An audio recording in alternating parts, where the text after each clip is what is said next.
Canoo is on track to start production November 17th.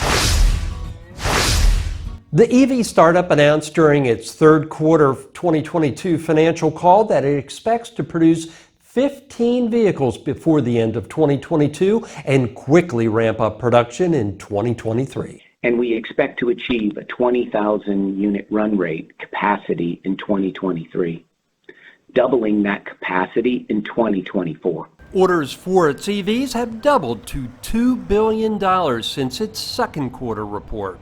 We were ready for the Inflation Reduction Act, or IRA, and are leveraging our platform that is 92% sourced in the U.S. or allied nations, targeting high-grade commercial customers.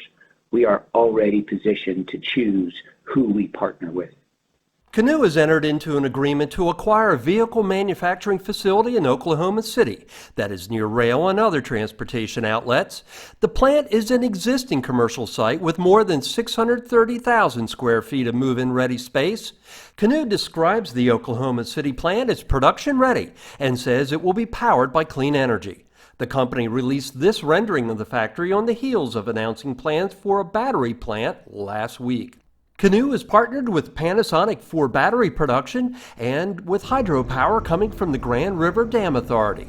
Canoo has expanding fleet orders coming in, with King Bee and Zeba placing binding orders for 12,300 units with an option to add 11,750 more units. And Walmart says it will buy 4,500 Canoos.